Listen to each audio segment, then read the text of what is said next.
यानंतरचे तिसरे पुष्प गुंफणारे आहेत डॉक्टर वर्षा सुनीता रामचंद्र चौरे। मॅडमचा विषय आहे पुण्यश्लोक अहिल्यादेवी होळकर आणि महिला सबलीकरण। Madam Yashraj oral health and aesthetic clinic येथे संचालिका म्हणून सध्या काम पाहतात। कोरोना काळात नवी मुंबई महानगरपालिकेतील डॉक्टर या नात्याने रुग्णांची त्यांनी सेवा केलेली आहे।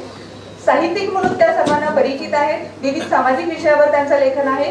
होळकर शाही संबंधित पुस्तकात मराठी भाषांतर, मुक्त आनंदगण या दिवाळी अंकाच्या संपादन मंडळावर नियुक्ती त्यांची झालेली आहे। पुण्यश्लोक अहिल्याबाई होळकर सोलापूर विद्यापीठ विशेष व्याख्याती म्हणून त्यांना सन्मानित करण्यात आलेलं आहे। त्या साहित्यिक अनेक सांस्कृतिक कार्यक्रमात सूत्रसंचालिका म्हणून देखील काम करतात। त्यांना अनेक पुरस्काराने आतापर्यंत सन्मानित करण्यात आलेले आहेत। त्यातील काही पुरस्कारांची मी नावं सांगते इथे। विश्व हिंदी साहित्य आणि सुरभी साहित्य अकादमी खंडवा महिला गौरव सन्मान पुरस्कार 2018, जागतिक संविधान आणि संसद असोसिएशन युनायटेड नेशन सदस्य 2019, टपाल तिकीट 2019 मध्ये प्रकाशित झालेले आहे। ग्लोबल ह्युमन राईट्स अवेअरनेस असोसिएशनच्या सदस्य आहेत त्या। नोबेल पुरस्कार मार्गनिर्देशक 2021 पासून त्यांना सन्मानित करण्यात आलेला आहे। इंटरनॅशनल ह्युमन राईट्स कमिशनच्या सदस्य आहेत। झिरो मायकल आयकॉन अवॉर्ड नागपूरचं त्यांना या अवॉर्ड त्यांना सन्मानित करण्यात आलेला आहे। तसेच राष्ट्रीय समाज एम्प्लॉईज फेडरेशन मुंबईतर्फे राष्ट्रीय समाज यशवंत गौरव सन्मान 2023 त्यांना मिळालेला आहे। सर्वोत्तम सामाजिक सेवा पुरस्कार 2024 ऑरेंज वर्ल्ड रेकॉर्ड त्यांचा आहे या पुरस्काराचं। आणि मानद डॉक्टरेट युगांडा युनिव्हर्सिटी मधून त्यांनी 2024 साली पूर्ण केलेली आहे। असे अनेक पुरस्कार त्यांना मिळालेले आहेत। अशा डॉक्टर वर्षा चौरे मॅडम आज आपल्याला व्याख्याता म्हणून लाभलेल्या आहेत। या सर्व व्याख्यात्यांचं मी मनपूर्वक स्वागत करते आणि यापुढील सूत्रे मी देवळे मॅडमकडे देते। धन्यवाद। खूप धन्यवाद मॅडम। यानंतर मान्यवरांच्या स्वागताकडे आपण येत आहोत, स्वागतपर सत्काराकडे आपण येत आहोत। सर्वप्रथम आजचे सत्राध्यक्ष सन्माननीय डॉक्टर गौतम कांबळे सरांचं स्वागत माननीय प्राध्यापक डॉक्टर प्रभाकर कोळेकर सरांनी करावं अशी मी नम्र विनंती करते। अर्थशास्त्राचे ज्येष्ठ अभ्यासक कुशल प्रशासक सन्माननीय डॉक्टर गौतम कांबळे सर। मला वाटतं टाळ्यांच्या गजरामध्ये सरांचा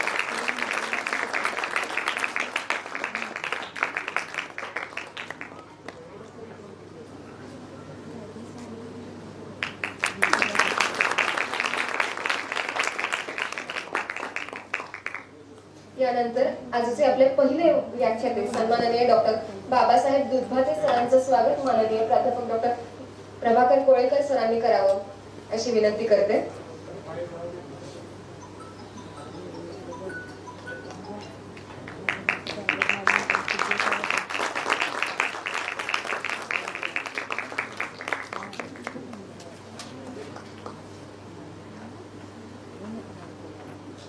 यानंतरचे आपले पुढील व्याख्याते सन्माननीय प्राध्यापक डॉक्टर चंद्रकांत चव्हाण सरांचं स्वागत माननीय प्राध्यापक डॉक्टर गौतम कांबळे सरांनी करावं अशी मी नम्र विनंती करते।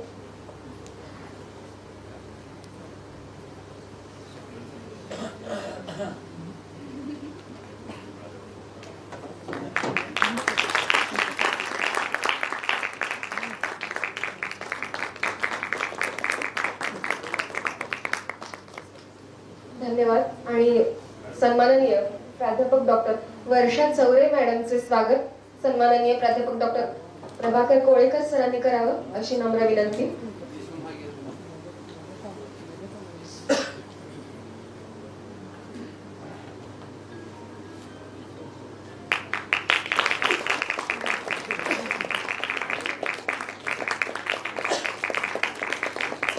नंतर मी डॉक्टर वर्षा चौरे मॅडमला विनंती करतो की त्यांनी आपल्या विषयाची मांडणी करावी।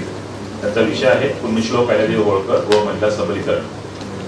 12 ते 15 मिनिटे। सर, वरचेवर येणाऱ्या वक्त्यांसोबत तुमचा वेळ कमी होत चाललाय। प्राध्यापक लोकांना तसं बंधनकारकच असतं की सगळ्यांना शिस्तीतच ठेवा, पण काही विद्यार्थी थोडेसे आगाऊपणा करणारे मिळू शकतात, त्यांना सांभाळून घ्यावी विनंती। तर सर्वप्रथम पुण्यश्लोक अहिल्यादेवी होळकर सोलापूर विद्यापीठ सोलापूर याचा 6वा नामविस्तार दिन आणि पुण्यश्लोक अहिल्यादेवी यांच्या 300व्या जयंती महोत्सव वर्षानिमित्त कार्यक्रम चर्चासत्रामध्ये पुण्यश्लोक अहिल्यादेवी होळकर व राष्ट्र निर्माण या विषयावरील आयोजित चर्चासत्रात मला बोलण्याची संधी दिल्याबद्दल आयोजकांचे आभार मानते. सभागृहामध्ये उपस्थित सर्व मान्यवरांना नमस्कार. वेळेअभावी नाव घेतच नाही. सर्वांना नमस्कार. अध्यक्षांच्या परवानगीने माझा विषय मांडत आहे. राष्ट्रमाता अहिल्याबाई आणि महिला सक्षमीकरण. या ठिकाणी मुद्दाम सक्षमीकरण म्हणते कारण महिला सबलच असतात. तिथे सबल अबल असं काही नसतं. त्या सक्षम असतात, सबलच असतात. त्यामुळे सबलीकरण न म्हणता सक्षमीकरण म्हणते. आज मी त्या महान विभूतीबद्दल बोलणार आहे ज्या केवळ भारताच्याच नव्हे तर संपूर्ण जगाच्या इतिहासात अजरामर झाल्या आहेत. राष्ट्रमाता अहिल्याबाई होळकर त्या केवळ एक राज्यकर्त्या नव्हत्या तर एक समाज सुधारक, आदर्श प्रशासक आणि सर्वांसाठी प्रेरणास्रोत होत्या. आज आपण त्यांचे कार्य, विशेषतः महिला सक्षमीकरणासाठी त्यांनी केलेले अभूतपूर्व योगदान समजून घेणार आहोत. Great things are done when man and mountain meet together. अर्थात माणसं जेव्हा पर्वता एवढी जिद्द, आत्मविश्वास, धाडस, प्रयत्नांची पराकाष्ठा करतात तेव्हाच ते महान पदांपर्यंत पोहोचतात. राष्ट्रमाता अहिल्याबाई होळकर यांचा इतिहास हा जसा शौर्याचा, पराक्रमाचा, जिद्दीचा एक तेजस्वी अध्याय आहे, त्याचप्रमाणे उच्च कोटीची नीतिमत्ता, सामाजिक भान, औदार्य याची एक चिरंतन गाथा आहे. स्त्रीवादाच्या, स्त्री स्वातंत्र्याच्या, लिंग समानतेच्या वल्गना करणाऱ्या प्रचलित समाज व्यवस्थेला सुद्धा पुण्यश्लोक अहिल्याबाई यांचा इतिहास खऱ्या अर्थाने प्रेरणादायी व मार्गदर्शक ठरू शकतो. भारतीय इतिहासाचा मागोवा घेतला तर अभ्यासक म्हणतात की मुळात भारतीय संस्कृती ही मात्रसत्ताक व मात्रपूजक होती. याचे पुरावे देखील सिंधू व हडप्पा संस्कृतीच्या पाऊलखुणात मिळतात. पण लॅटर वेदिक पिरियड म्हणजेच इसवी सन पूर्व 1000 ते 600 या कालखंडात पुरुष प्रधान संस्कृतीचा उदय व विकास झाला आणि मध्ययुगीन कालखंडात सामाजिक अराजकतेने शिखर गाठले. या काळात महिलांना सर्व अधिकार नाकारले होते. एक प्रकारे त्यांचे माणूस म्हणून अस्तित्वच नाकारले होते असे म्हणता येईल. 250 वर्षापूर्वीचा काळ म्हणजे 18वे शतक. संपूर्ण 18वे शतक हे अराजकीय आणि सामाजिक दृष्टीने असुरक्षिततेचे आणि धामधुमीचे होते. त्यावेळी आपल्या भारतात अनेक छोटी छोटी राज्य होती. एकमेकांवर आक्रमण करून आपल्या शत्रूचा भूप्रदेश जिंकून घेणे, तिथल्या भूप्रदेशात जाळपोळ करून संपत्तीची लूट करणे, आपल्या स्वतःच्या राज्यातील प्रजेचा छळ करून ऐश्वर्य आणि चैन विलासाचे आयुष्य जगणे, शत्रूच्या स्त्रियांना पळवून आणून त्यांच्यावर अनन्वित अत्याचार करणे या बाबी नित्याच्याच झाल्या होत्या. किंबहुना तो राजनीतीचाच एक सर्वमान्य भाग बनला होता. परकीय जुलमी आक्रमकांनी तर क्रूरपणाचा कळस गाठला होता. भर दिवसा आया बहिणींना पळवून नेऊन त्यांच्या अब्रूचे धिंडवडे काढले जात होते. इतकेच काय तर सती प्रथा, पडदा पद्धती, गुलामगिरी, विधवा केशवपण अशा अनेक अनिष्ट प्रथा रूढ होत्या. अशा अस्थिरतेच्या काळात अहिल्याबाईंनी इसवी सन 1767 मध्ये वयाच्या 42व्या वर्षी होळकर राज्याची सूत्रे आपल्या हाती घेतली. इसवी सन 1767 ते 1795 त्यांच्या जीवनातील स्वयंकर्तृत्वाचा आणि भारतीय महिलेच्या महान मुत्सद्देगिरीचा, न्याय निपुण नीतीचा, धैर्यशाली धोरणाचा गौरवशाली कालखंड होता. खऱ्या अर्थाने सक्षम महिला काय असते हे त्यांच्या आयुष्यातून दिसते. तत्कालीन ही सर्व परिस्थिती पाहता वेळ येते ती महिला सक्षमीकरणाची. आता सक्षम महिला म्हणजे काय तर अशी स्त्री जी आत्मनिर्भर, सुशिक्षित, स्वावलंबी आणि आपला निर्णय स्वतः घेण्यास सक्षम असते. तिच्याकडे आत्मविश्वास, कष्ट करण्याची तयारी आणि परिस्थितीचा सामना करण्याची ताकद असते. स्वतःच्या हक्कांची जाणीव असते. त्या इतर महिलांसाठी प्रेरणादायी असतात आणि समाजाच्या विकासासाठी योगदान देतात. सक्षम महिला ही केवळ स्वतःसाठीच नव्हे तर संपूर्ण समाजासाठी प्रेरणादायी ठरते आणि कुटुंब, समाज आणि देशाच्या प्रगतीत महत्त्वाची भूमिका बजावते. आपल्या सासू गौतमाबाई बरोबर तीर्थयात्रा करण्याच्या निमित्ताने प्रवास करताना अहिल्याबाईंनी संपूर्ण देशातील परिस्थितीचे अवलोकन केले होते. वेगवेगळ्या राज्यात स्त्रियांवर होणारे अन्याय, समाजात त्यांना मिळणारे दुय्यम स्थान, कुटुंबातील त्यांची हीनदीन अवस्था या बाबींची सजग जाणीव त्यांच्या मनात होती. म्हणूनच होळकर राज्याची सूत्रे आपल्या हाती आल्यानंतर त्यांनी स्त्रियांच्या बाबतीत काही महत्त्वाचे निर्णय घेतलेले आपल्याला दिसतात. आपले राज्य हे स्त्रियांचा सन्मान करणारे राज्य अशी ओळख असावी ही त्यांची इच्छा होती. याचे बीज त्यांचे सासरे भल्लारराव यांनीच त्यांच्या मनात रुजवले होते. अहिल्याबाईंच्या बाबतीत महिला सक्षमीकरण केले ते त्यांच्या सासू सासऱ्यांनी. स्त्रियांना कुठलीही सामाजिक प्रतिष्ठा नसलेल्या काळात मल्हारबाईंनी आपल्या सुनेला युद्धनीती, शस्त्रविद्या, राज्यकारभार, न्यायदान इत्यादी बाबतीत शिक्षण देऊन राज्याचा भार सांभाळण्यास सक्षम बनविले. होळकर राज्य संस्थापक महाराजे मल्हाररावांचा हा महिला सक्षमीकरणाचा विचार आणि संस्कार अहिल्याबाईंनी अधिक विस्ताराने अंमलात आणला. वास्तविक पाहता लोकमाता अहिल्याबाईंनी केवळ मानवच नाही तर पशु, पक्षी, प्राणी, जलचर या सर्वांसाठी मात्र हृदयाने काम केलेले आहे. परंतु आजच्या विषयाला अनुसरून येथे मांडणी करणार आहे. महिला सक्षमीकरणासाठी भारतीय इतिहासात अजरामर असे अनेक क्रांतिकारी निर्णय अहिल्याबाईंनी घेतले. त्यांच्या दरबारातील वेगवेगळ्या प्रसंगावरून याची प्रचिती येते. यातील काही महत्त्वाचे निर्णय आणि प्रसंग आपण जाणून घेऊयात. पहिले आहे हुंडाबंदी. एकदा तर दरबारी कामकाज करीत बसले असता त्यांना काही ब्राह्मण भेटण्यास आले. ते उदास, दुःखी दिसत होते. अहिल्याबाईंनी त्यांना याबाबत विचारले असता त्यांच्यापैकी एकाने सांगितले, मातोश्री, आम्ही गरीब ब्राह्मण, जवळ पैसा नाही, मुली उपवर झाल्या आहेत, जो तो हुंडा मागतो, लग्नाची चिंता आहे. हे ऐकून त्या उद्गारल्या, स्त्रीच्या कौतुकाची नुसती सोंग, तिला देवी म्हणावं, लक्ष्मी म्हणावं, देवता, आदिशक्ती म्हणावं आणि तिच्याच गृहप्रवेशाचे पैसे घ्यावे. सोने, वस्तू, मानपान ओरबडावा, हे कसले खेळ? कौतुकाची नुसती ढोंग, नुसता खोटा देखावा. असे म्हणून त्यांनी त्वरित कारभारी मुकुंद हरी यास बोलावून राज्यात हुंडाबंदीचा आदेश काढला. तो असा, श्री शंकर आज्ञेवरून हे जाहीर करण्यात येते की यापुढे कुठल्याही जाती जमातीत विवाहाचे समयी कन्येच्या पालनकर्त्यांकडून हुंडा घेतल्यास तो गुन्हा समजण्यात येईल. जो हुंडा घेईल त्याच्याकडून दाम दुप्पट, जो देईल त्याच्याकडून त्याने जितके दिले तितके आणि मध्यस्थाकडून त्यास मिळाले असतील तितके सरकारात भरणा करावे लागतील. या उपर अधिक रकमेचा दंड करण्याचा अधिकार सरकारला राहील आणि याची अंमलबजावणी राज्यात ताबडतोब सुरू केली. तसेच त्यांनी गाय आंदण देण्याची प्रथा सुरू केली, जेणेकरून कुटुंबासाठी कायमस्वरूपी आर्थिक स्रोत तयार होईल. अहिल्याबाईंच्या राज्यकारभारातील सुधारणांचे एक अलौकिक वैशिष्ट्य म्हणजे त्यांनी केलेल्या सुधारणांची सुरुवात त्या प्रथम स्वतःपासून करीत.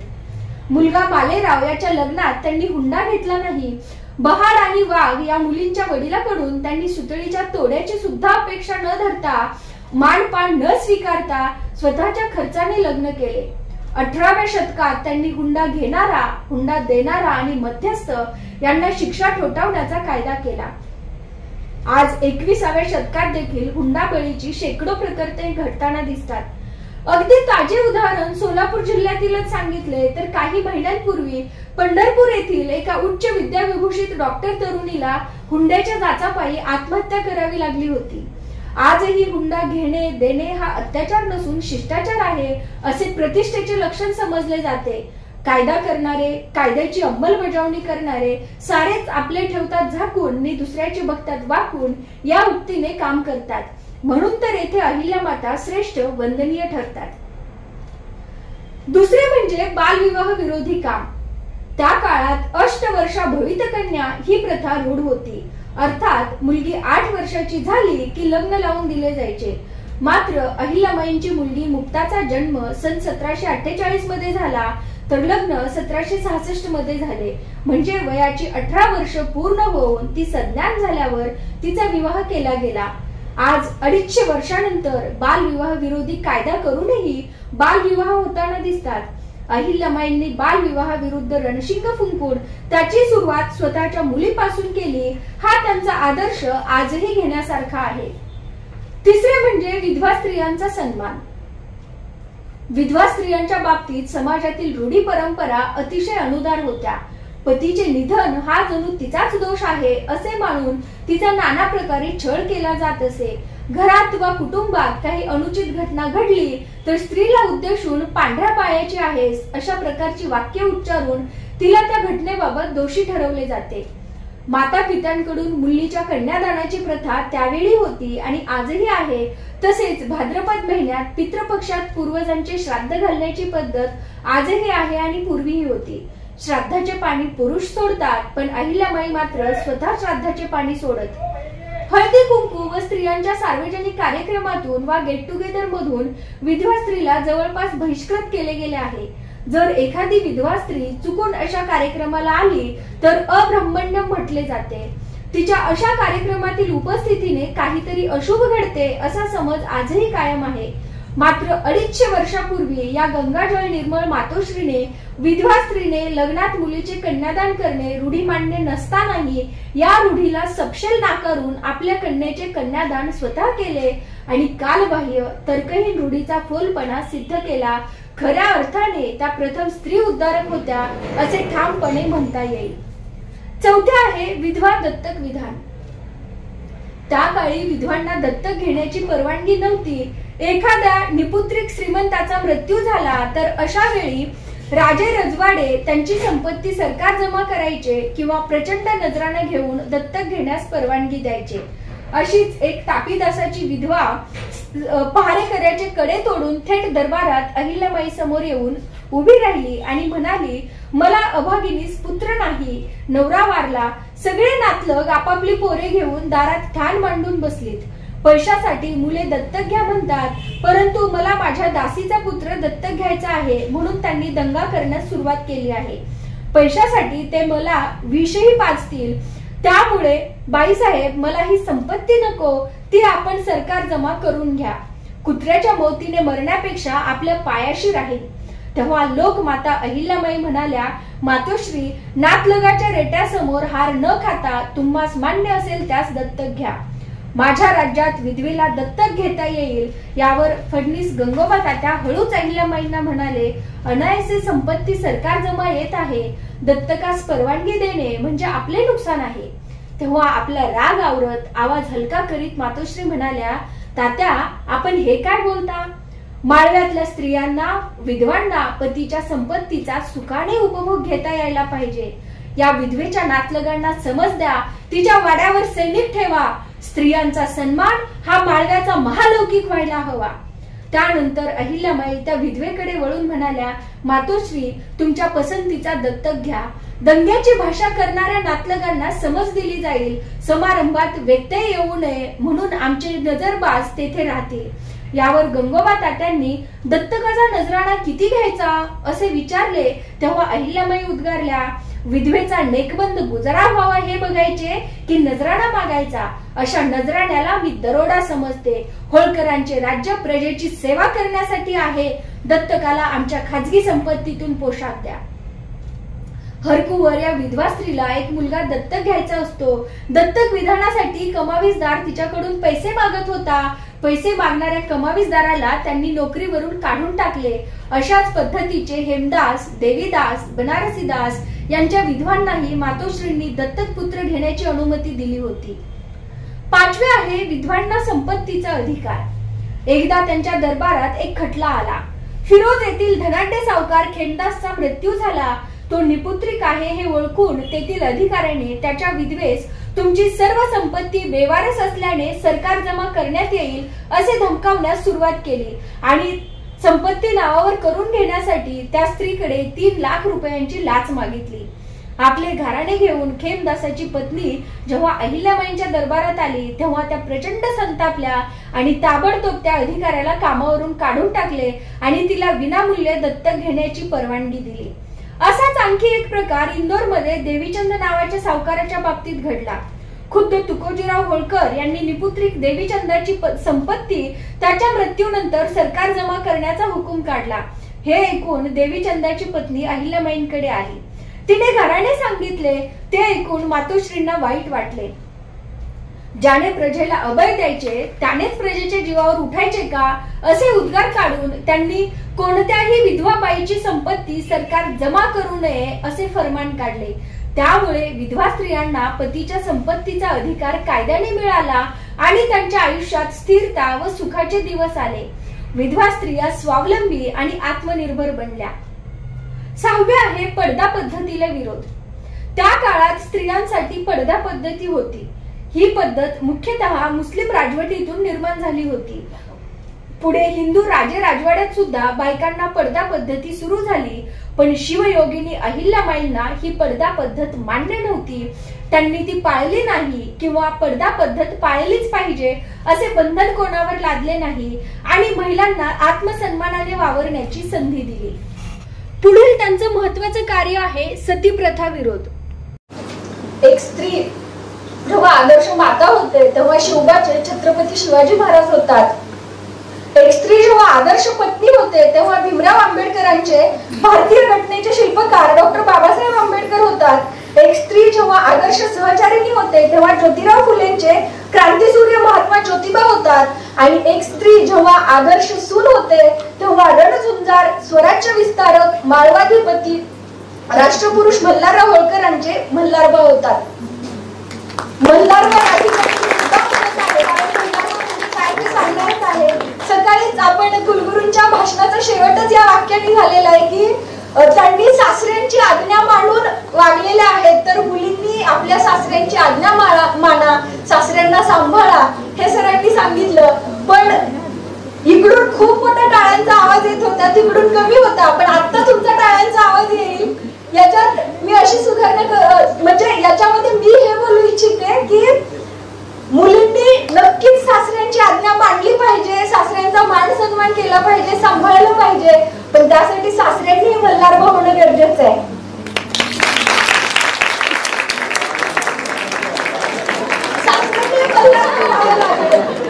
आता मल्हारबा म्हणजे काय? मल्हारबा म्हणजे काय तर काळाच्या पुढची 300 वर्षांची दृष्टी दाखवणारा एक असा बाप जो आपल्या मृत मुलाला देखील आपल्या सुनेच्या रूपात पाहतो.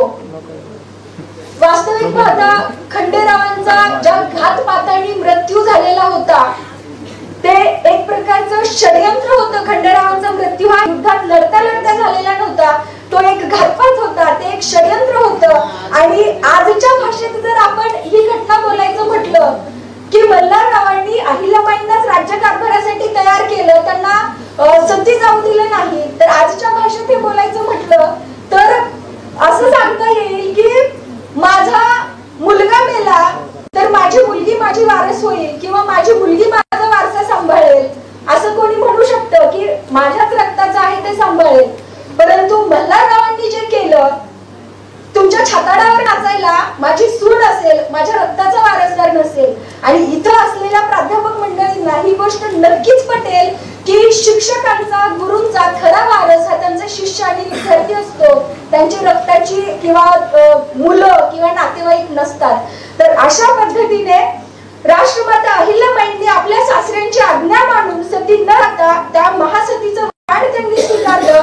पुढे होळकर राज्याची सूत्रे हातात आल्यानंतर देखील त्यांनी जिवंतपणे पतीच्या चितेवर स्त्रीला जाळण्याच्या या अमानुष सती प्रथेला कडाडून विरोध केला. 8वे म्हणजे जातीय समानता. महेश्वर येथे त्यांनी खास दरबार भरवून राज्यात भिल्ल, पेंढारी यांचे दंगे वाढले आहेत, त्यांचा बंदोबस्त करणाऱ्या शूराबरोबर माझ्या प्राणप्रिय कन्येचा विवाह लावून दिला जाईल अशी घोषणा केली. सर्व दरबार अवाक झाला. त्या काळातही जातीपातीच्या उतरंडी प्रचंड होत्या.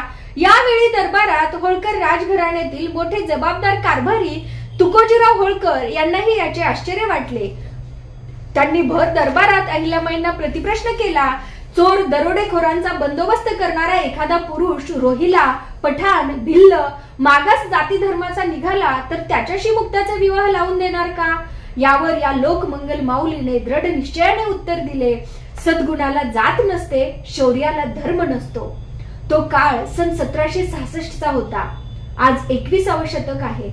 आज सर्वत्र जाती धर्माच्या उतरंडी मोठ्या प्रमाणात ढासळत आहेत. तरीही परजाती धर्मात आंतरजातीय आंतरधर्मीय विवाह झाल्यास किती विरोध होतो, किती त्रास होतो. प्रसंगी यात अनेकांना जीवितास मुकावे लागते हे आपण वर्तमानपत्रात वाचतो. मातोश्रींनी तर 250 वर्षापूर्वी स्वतःच्या मुलीचा विवाह जात धर्म न पाहता शौर्य पाहून लावून देण्याचे धाडस केले. यावरून त्या समानतेच्या आणि स्त्री स्वातंत्र्याच्या आद्य प्रवर्तक होत्या असे म्हणणे वावगे होणार नाही. पण इतिहासकारांनी या बाबतीत राष्ट्रमाता अहिल्याबाईंवर अन्याय केला की काय असे वाटते. 9वे आहे स्त्री सैन्याची पलटण.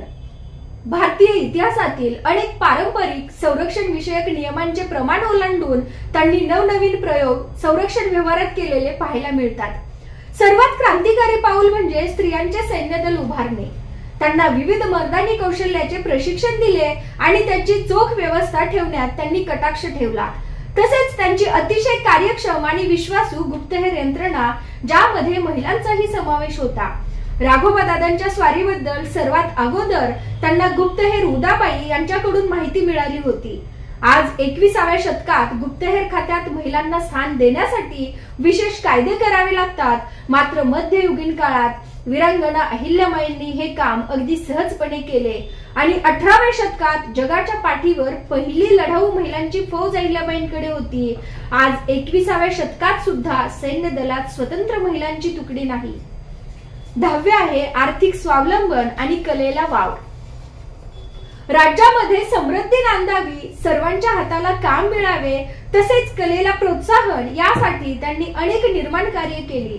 महेश्वर येथे राजधानी असताना तेथील महिलांच्या अंगचे गुण आणि कारागिरी यांचा अभ्यास करून विणकाम करणाऱ्या महिलांना योग्य ते प्रशिक्षण देऊन त्यांना माहेश्वरी वस्त्र विणण्याचे आणि कलाकारीचे कसब दाखविण्याचे काम दिले, ज्याला आज आपण स्किल डेव्हलपमेंट म्हणतो ते काम. यामुळे महिला कारागिरांना रोजगार मिळाला, आर्थिक बाबतीत त्या स्वावलंबी झाल्या, पर्यायाने त्यांची कुटुंबातील आणि समाजातील प्रतिष्ठा व मान सन्मान वाढला. आजही महेश्वरी साडी जगप्रसिद्ध असून तो कारखाना चालू आहे. पुढचे काम म्हणजे दारूबंदी. दारूच्या व्यसनामुळे माणसाच्या आरोग्याचे आतोनात नुकसान होते, कुटुंबाची धुळधाण होते. यात सर्वात जास्त भरडली जाते ती घरातील महिला. तिच्या हाल अपेष्टांना पारावर उरत नाही. ही परिस्थिती लक्षात घेऊन अहिल्याबाईंनी आपल्या राज्यात दारूबंदी जाहीर केली.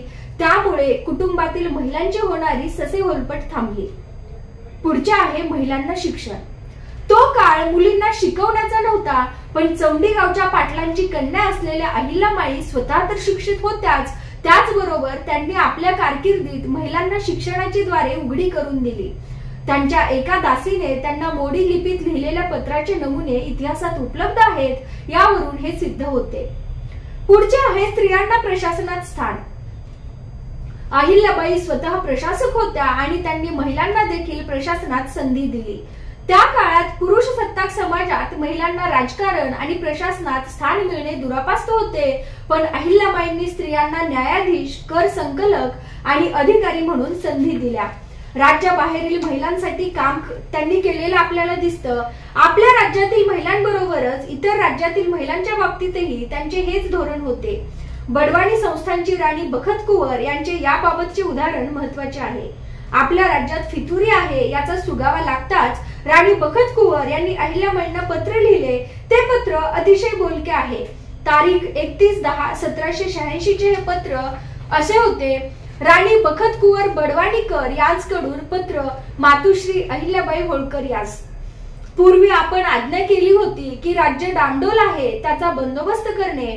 त्याच कामात चित्त घालून बंदोबस्त थोडा बहुत केला, पण कित्येकांचे वैरी झालो. खरे बोलल्यास वाईट मानतात. याच करिता आपले अभयपत्र आल्यास चित्त समाधान पावेल. आपल्या वचनाचा आधार सर्व प्रकारे धरून आहोत. पूर्वी आपण आज्ञा केली की राज्य गळाठ्यात आहे याची उस्तवारी करणे. तेव्हा आम्ही विनंती केली की आमचे राज्य फितुरी आहे, फितूर झाल्यास आम्हास आश्रय कोणाचा. तेव्हा आपण वचन दिले की आम्ही बसलो आहोत, तुम्हाकडे कोण पाहिसा आहे. तो प्रसंग आता आला आहे. चिरंजीव तर सालस आहेत, परंतु कैफ आल्यावर चाकर त्यास भडकवितात. पूर्वी वचन दिले त्याचे स्मरण करून साहिल करणार आपण समर्थ आहात. आणि याचा संदर्भ आहे होळकरशाहीच्या इतिहासाची साधने, पत्रव्यवहार खंड 3, सुधारित आवृत्ती, संपादक डॉक्टर देविदास पोटे, प्रकाशक महाराष्ट्र राज्य साहित्य आणि संस्कृती मंडळ 2021, पत्र क्रमांक 431, पृष्ठ क्रमांक 284. अहिल्यामाईंनी आपल्या दिलेल्या वचनाप्रमाणे बडवानी राज्यातील फंद फितुरी मोडून काढली. तसेच बडवानीचे राणा उमेद सिंग यांना आपल्या मातोश्रींच्या आज्ञेत राहण्याच्या सूचना दिल्या. राणी बखत कुंवर यांच्या राज्यातील फितुरांचा बंदोबस्त करून अहिल्यामाईंनी त्यांना चिंतामुक्त आणि सक्षम केले. सक्षम स्त्रीचं सर्वात महत्वाचं एक लक्षण म्हणजे बाणेदारपणा. सुरुवातीलाच आपण पाहिले की मातृपूजक असलेली आपली संस्कृती पुरुष प्रधान कशी झाली. आपल्या पारंपरिक ग्रंथांनी एका बाजूला यत्र नार्यस्तु पूजन्ते रमन्ते तत्र देवता असा स्त्रीचा गौरव केला, मात्र दुसऱ्या बाजूला न स्त्री स्वातंत्र्य अर्हती असे म्हणून तिच्या स्वातंत्र्यावर अनेक बंधने निर्माण केली. अहिल्यामाईंना आपल्या कारकिर्दीत अनेक पुरुषी अहंकारी प्रवृत्तींशी सामना करावा लागला. यातील काही महत्वाची उदाहरणं आपण पाहूयात. बाई माणसाने सदरेवर बसून कारभार पाहू नये असे बोलणाऱ्या गंगोबा तात्या चंद्रचूड यांना त्यांनी खडे बोल सुनावले. आज तुम्ही फार बोललात, अनुभवी वयोवृद्ध म्हणून तुमची गय करते. पुन्हा असला लांडा कारभार करण्याचा प्रयत्न केला तर तुमचा मुलाहिजा राखला जाणार नाही. दुसरे म्हणजे राघोबा दादा. सुभेदार मालेरावांच्या मृत्यूनंतर होळकर राज्यात कोणीही पुरुष शिल्लक नाही म्हणून राज्य गिळंकृत करण्यास आलेल्या राघोबा दादांना त्यांनी खजील करणारे पत्र पाठवले आणि लढाई न करता ते युद्ध जिंकले. यावेळी त्या म्हणतात, आमच्या पूर्वजांनी हे राज्य तलवारीच्या पात्यावर रक्त आणि घाम गाळून कमावले आहे, भाटगिरी करून नाही. मला अबला समजून कोणीही माझ्या राज्याकडे वाकड्या नजरेने पाहिल तर त्याचे पारिपत्य होईल. सुभेदारांच्या कृपेने येथेही कोणी हातात वांगड्या घालून स्वस्थ बसलेले नाही. खांद्यावर बासड्या घेऊन मी उभी राहिले तर सगळ्यांना भारी पडेल. तिसरे उदाहरण आहे महादजी शिंदे. तुकोजीराव होळकर आणि अहिल्यामाई यांच्यामधील गैरसमजात समेट घडवून आणण्यासाठी आलेले महादजी शिंदे आपल्या पुरुषी अहंकारात अहिल्यामाईंना म्हणाले, आम्ही आहोत पुरुष माणसे, आम्ही आमच्या ढंगात आलो तर तुम्ही काय कराल. यावर अहिल्यामाईंनी त्यांना मोठ्या बाणेदारपणे आवाहन केले. सुपारीचे खांड तोंडात टाकून घट्ट करावे तसे तुम्ही घरच्या बायकांबद्दल बोलता आहात. हाच सल्ला तुम्ही तुकोजीरावांनाही द्या आणि दोघे मिळून आपले सैन्य घेऊन या. ज्या दिवशी तुमची फौज इंदोरकडे कूच करेल त्याच दिवशी हत्तीच्या पायसाखळीशी तुम्हास बांधून तुमचे स्वागत केले नाही तर सुभेदारांची सून म्हणून नाव सांगणार नाही. वास्तविक पाहता होळकर संस्थान एकमेव राज्य होते ज्यांच्याकडे खाजगीची 16 कोटींची संपत्ती आणि सरकारी संपत्ती वेगळी होती. अहिल्यामाईंचे सर्व दानधर्माचे आणि निर्माण कार्य यासाठी होणारा खर्च हा केवळ खाजगी संपत्तीतून केला जात होता. मात्र जेव्हा त्यांच्या दानधर्माचा सरकारी तिजोरीवर ताण पडतो असा काही लोक आरोप करीत त्यावेळी त्या म्हणत, मी धर्म कार्यात दानधर्मात केलेला खर्च माझ्या खाजगी दौलतीतून केला आहे, सरकारी तिजोरीतून एक कवडी सुद्धा खर्च केली नाही. या उपर हे कोणी सिद्ध करून दिल्यास मी एका कवडीच्या 5 कवड्या सरकारी तिजोरीत दंड म्हणून भरण्यास तयार आहे. एवढेच नाही तर मी आपले पोटे अन्न भक्षिते ते देखील याचे नाही असे जाहीर आवाहन त्या करत. अशा रीतीने त्यांनी स्वच्छ निर्मळ कारभाराचा आदर्श जगापुढे ठेवला. या उलट आज राज्यकर्त्यांवर भ्रष्टाचाराचे आरोप होतात. यावर हेच भ्रष्ट नेते जाहीर खुलासा करतात, मी भ्रष्टाचार केलाच नाही, केला असेल तर तो न्यायालयात सिद्ध होऊ द्या, मी राजीनामा देतो. भ्रष्टाचार सिद्ध झाल्यास राज्यकर्ते राजीनामा देतीलही, प्रसंगी तुरुंगातही जातील, पण भ्रष्टाचार केलेला पैसा सरकारी खजिन्यात भरतील का किंवा भरतो असे तरी म्हणतात का. ही आजच्या राज्यकर्त्यांची खरी शोकांतिका आहे. सर्व जवळच्या नातेवाईकांचे मृत्यू, जवळच्या नात्यातील 28 सतींच्या किंकाळ्या जिने ऐकल्या असतील तिच्या वेदनाला काही पारावर असेल का. त्यांच्या दुःखाची आपण कल्पनाही करू शकत नाही. व्यक्तिगत आयुष्यातील काळा कुट्ट अंधार भोगत असताना देखील या कर्तृत्वशालिनीने शुभ्र धवल प्रशासन चालवून जनकल्याणाची कामे केली. हे तेव्हाच शक्य आहे जेव्हा मन स्थिर आणि दृढनिश्चयी असते. नाहीतर आजच्या काळातले आपण साधे एक ब्रेकअप झाले तरी आत्महत्येचा विचार करतो, छोट्या छोट्या संकटांपुढे हार मानून प्रत्यक्षात आत्महत्या देखील करतो. तत्कालीन भारताच्या पंतप्रधान इंदिरा गांधी म्हणाल्या होत्या, देवी अहिल्याबाई उन नारी रत्नों में से थी जिन पर भारत गर्व करता है. उनके जीवन में कई ऐसे गुण थे जिनका अनुकरण करना देशवासियों के लिए आवश्यक है. देश को ऊंचा उठाने के लिए चरित्र की पवित्रता आवश्यक है। मेरा आग्रह है कि आप सब लोग उनके पवित्र चरित्र और अनुपम त्याग से शिक्षा ग्रहण करें और इस देश के गौरव को बढ़ाने में सहायक हो। 20व्या शतकात देखील महिलांना सर्व जाचक रूढी परंपरापासून मुक्ती मिळावी, समान अधिकार तसेच विधवा व मुलींना वारसा हक्क मिळावा ही मागणी मान्य होत नाही। म्हणून भारतीय राज्यघटनेचे शिल्पकार तथा स्वतंत्र भारताचे पहिले कायदा मंत्री डॉक्टर बाबासाहेब आंबेडकर यांना हिंदू कोड बिल वरून राजीनामा द्यावा लागला हे तर आपल्या सर्वांना माहीतच आहे। आज 21व्या शतकात देखील हुंडाबळी जातात, स्त्री पुरुष समानता नाही, आंतरजातीय विवाहामुळे होणारे ऑनर किलिंग हेही आपण पाहतो। मग विचार करा, या लोकमातेने 18व्या शतकात म्हणजे 300 वर्षापूर्वी हे सर्व कसे साध्य केले असेल। महिला असणे आणि विधवा असणे हे परंपरेने निर्माण केलेले दोन्ही अडथळे मोडून त्यांनी आपले प्रशासकीय, राजकीय आणि सामाजिक कर्तृत्व सिद्ध केले। एका विशेष बाबीचा आवर्जून उल्लेख करावा वाटतो ते म्हणजे तेव्हाच्या अनेक राज्यांच्या आदेशाविरोधात जनतेचा विद्रोह दिसतो आणि आजही आपल्याला अनेक जाचक शासन निर्णयाविरोधात आंदोलने करावी लागतात। मात्र पुण्यश्लोक मातोश्री अहिल्याबाई साहेबांच्या एकाही निर्णयावर किंवा त्यांच्या आदेशावर त्यांच्या प्रजेने आक्षेप घेतला किंवा त्याविरुद्ध आवाज उठवला असे इतिहासात कुठेही दिसत नाही। आज 21व्या शतकात महिला सक्षमीकरणाकरता शासनाने अनेक कायदे केले आहेत, मात्र समाजाचा स्त्रीकडे पाहण्याचा दृष्टिकोन आणखी सुदृढ करणे आवश्यक आहे। स्त्रियांवरील अत्याचार, सामूहिक बलात्कार हे अतिशय गंभीर आणि चिंतेचे विषय आहेत। संसदेत मंजूर झालेला महिलांना 33% आरक्षण देणारा कायदा लवकरात लवकर अंमलात येणे ही काळाची गरज आहे। स्त्री आणि पुरुष ही समाज रथाची दोन चाके आहेत। कर्तृत्वाची यशोगाथा पुण्यश्लोक राष्ट्रमाता अहिल्याबाईंच्या 300व्या जयंती वर्षात त्यांच्या कार्यकर्तृत्वाचे स्मरण करीत असताना आजच्या वर्तमान काळात त्यांच्या विचारांचे अनुकरण आणि अनुसरण होणे अत्यंत आवश्यक आहे। राष्ट्रमाता अहिल्याबाईंच्या मनाची स्थिरता, बाणेदारपणा, कर्तव्याची जाण आणि एक सक्षम महिला म्हणजे काय या गुणांचा आदर्श घेऊन आपण भविष्यातील वाटचाल केली तर नक्कीच या भारतात महिला सक्षमीकरण दिसून भारत विश्वगुरु झाल्याशिवाय राहणार नाही असा विश्वास वाटतो। शेवटी ज्येष्ठ कवी किशोर वर्मा यांच्या मातोश्री बद्दलच्या 4 ओळी ऐकवते। बाला बनी, वनिता बनी, विधवा बनी, राणी बनी, दानी बनी, मानी बनी, भक्तिनी बन, ज्ञानी बनी, देवी बनी, निज दिव्यता से गंगा का पानी बनी, नारी तत्व की बाई अहिल्या अनुपम कहानी बनी। धन्यवाद। जय भारत।